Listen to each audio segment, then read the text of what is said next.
2/3 बहुमत 160 सीटों से ज्यादा, ये बहुत बड़ा नंबर है, बहुत बड़ा आंकड़ा है। अगर आप सरकार वापस बनाते हैं तो मुख्यमंत्री कौन बनेगा? देखिए, आप कंफ्यूजन फैलाने का प्रयास न करो। ये पूरा मामला कहां से शुरू होता है, मैं कहता हूं लालू जी की बहुत मन की इच्छा है कि इनके बेटे एक बार मुख्यमंत्री बन जाएं, और सोनिया जी की भी मन की इच्छा है कि उनका बेटा पीएम बन जाए। मैं आज दोनों को कहना चाहता हूं, बिहार में और दिल्ली में कहीं जगह खाली नहीं है। यहां नीतीश बाबू बैठे हैं, वहां मोदी जी बैठे हैं। आपके बेटों के लिए कहीं जगह खाली नहीं है, और हम नीतीश कुमार जी के नेतृत्व में ही चुनाव लड़ रहे हैं। कोई कंफ्यूजन एनडीए गठबंधन में नहीं। तो इसका मतलब वही चुनाव के बाद वही मुख्यमंत्री बनेंगे? मैंने बहुत स्पष्टता से कहा है कि हम उनके नेतृत्व में चुनाव लड़ रहे हैं। डिप्टी सीएम कौन बनेंगे? डिप्टी सीएम का जब चर्चा आएगा तब सबके साथ बैठकर नाम तय करेंगे। परिणाम एक बार आ जाए बैठेंगे। हमारे यहाँ इस तरह की झगड़े नहीं होते कि अंतिम दिन किसी को मनाने के लिए डिप्टी सीएम घोषणा करना पड़े, और जिस दिन घोषणा करे इस दिन बहुत बड़ा वोट बैंक नाराज हो जाए। और बहुत कहावतें भी इसके लिए चलने लगी है। परंतु भारतीय जनता पार्टी जो टीम, एनडीए जो टीम तय करेगी, वो टीम बिहार के विकास को समर्पित होगी, मजबूरी से नहीं तय करेगी। एक सवाल और पूछूंगा अमित जी आपसे।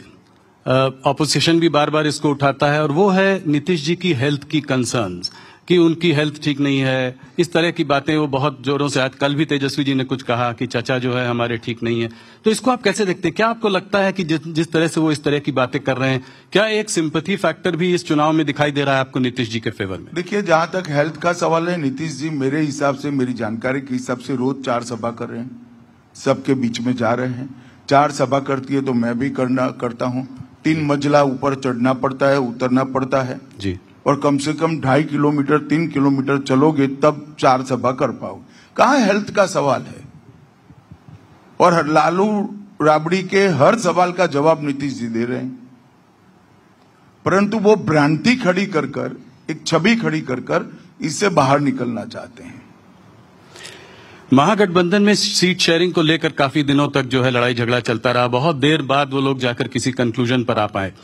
उसके बाद जो है ओवैसी जी ने कहा कि जो है 2% वाला डिप्टी सीएम बनेगा, 12% वाला सीएम, और जो 18% वाला है वो दरी बिछाएगा।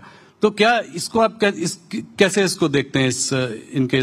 नहीं, मैं तो बहुत बारीकी से देख रहा हूं विगत 5 महीनों से।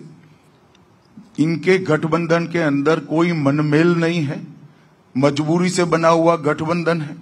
कोई रूट कर 2 महीने तक आता नहीं है, विदेश चला जाता है। कोई रूट कर प्रेस कॉन्फ्रेंस ज्वाइन करने की ना बोलता है तो उसको डिप्टी सीएम का झुनझुना पकड़ा देते हैं। और सीटों के बंटवारे में भी इतने झगड़े हुए हैं, अंत तक एक लिस्ट ये महागठबंधन नहीं घोषित कर पाया। हमारे गठबंधन ने, एनडीए ने पूरी लिस्ट की सूची एक साथ घोषित कर दी, कहीं पर कोई कंफ्यूजन नहीं।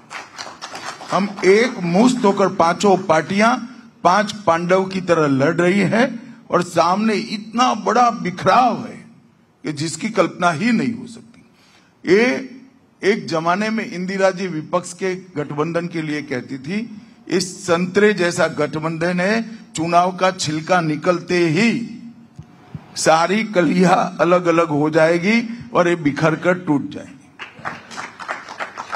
आज आपने भी दरभंगा में पीएफआई की बात करी, और आपने कहा कि जो है लालू जी जो है नहीं चाहते हैं कि इनको अरेस्ट किया जाए, इनको जो है बैन किया जाए। तो क्या ये जैसे जैसे चुनाव पास आता है तो क्या इसकी वजह से ये पोलराइजेशन की ओर बढ़ रहा है? नहीं, पोलराइजेशन क्या है? आप मुझे बताओ कि पीएफआई जैसी संस्था जी किस धर्म के अनुयायियों ने बनाई, इसके आधार पर चलनी देनी चाहिए क्या? हमारा नीति स्पष्ट है, जो देश के टुकड़े करने की बात करेगा, देश के खिलाफ काम करेगा, वो कोई भी हो उस पर प्रतिबंध लगा दिया जाए। और जेल की सलाखों के पीछे ढेर सारे लोग गए हैं जी। इनकी राजनीति ही ऐसी है कि देश की सुरक्षा के लिए उठाए हुए कदमों को वो हिंदू और मुसलमान के तराजू में तोलते हैं। ऐसा नहीं करना चाहिए।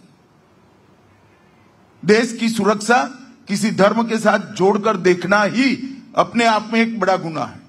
लालू जी कहते हैं कि पीएफआई के संग हो रहा है जो आरएसएस के संग होना चाहिए। अब लालू जी को क्या बताएं, वो राहुल जी तो नहीं है, मगर अपने फायदे के लिए कुछ भी बोल देते हैं। वो राजनीतिक स्कोर करने के लिए ऐसा बोलते हैं, उनकी वोट बैंक को एड्रेस करने के लिए बोलता है। उनको भी मालूम है आरएसएस क्या है और पीएफआई क्या है। अमित जी, इस बार लड़ाई ट्रायंगुलर लगती है क्या? एक नई पार्टी भी आई है, जनसुराज पार्टी, प्रशांत किशोर जी आए हैं। भैया क्या है, एक पार्टी इस देश में 1550 पार्टियां हैं, इसमें सबसे ज्यादा बिहार में। तो अब ट्रायंगल का तो 1000 एंगल है। जी जी जी। तो आप प्रशांत किशोर की पार्टी को कैसे देखते हैं इस चुनाव में? देखिए, सभी को अपनी पार्टी बनाने का अधिकार है, उन्होंने भी पार्टी बनाई है, मगर मुझे पूरा चुनाव स्पष्ट दिख रहा है कि मुकाबला एनडीए और महागठबंधन के बीच में है और इसमें बहुत जाड़ी एज एनडीए के गठबंधन को प्राप्त है। तो वोट नहीं कटेगा इनके वजह से, दोनों तरफ कोई खास फर्क नहीं पड़ेगा? नहीं, वोट तो मिलेगा, सभी को मिलता है। अब किसी पार्टी में किसी को टिकट नहीं मिला, वहां जाकर खड़ा रह गया तो कुछ वोट तो ले ही जाता है। एक चीज और तेजस्वी जी ने शुरू की है, वो कहते हैं विक्ट्री बिहार में, फैक्ट्री गुजरात में। प्रशांत किशोर भी कह रहे हैं कि जो है बुलेट ट्रेन गुजरात में चलती है, पैसेंजर ट्रेन जो है बिहार में चलती है। तो इस तरह के जो चुनाव के समय में जो इस तरह के बयान आ रहे हैं, इनको आप कैसे देखते हैं? ये चुनाव के समय के ही बयान है। मैं लालू प्रसाद यादव जी को पूछना चाहता हूं कि बरौनी का कारखाना किसके समय में बंद हुआ? उनके गठबंधन के समय में बंद हुआ, जो मोदी जी ने चालू किया। जी। इतने सारे इथेनॉल बनाने के कारखाने किसके समय में लगे? मोदी जी के समय में लगे। पेट्रो रिफाइनरी किसके समय में आएगी? मोदी जी के समय में आएगी। पीएम मित्र पार्क, जिसके अंदर हजारों करोड़ का इन्वेस्टमेंट होगा, टेक्सटाइल पार्क बना, वो किसके समय में बना? मोदी जी के समय में बना। और ये सारा बिहार का इंडस्ट्रियलाइजेशन जो बंद हुआ, वो किसके समय में बंद हुआ? लालू जी के समय में बंद हुआ। कानून और व्यवस्था के चलते बंद हुआ। नीतीश बाबू ने 20 साल तक कानून और व्यवस्था अच्छा सुधारा है। मोदी जी ने पहले इंफ्रास्ट्रक्चर को सुधारा, अब बिजली के कारखाने लग रहे हैं और अब उद्योग भी यहां आ रहा है, आईटी पार्क भी यहां बन रहे हैं और अच्छे एजुकेशनल इंस्टीट्यूट भी यहां बन रहे हैं।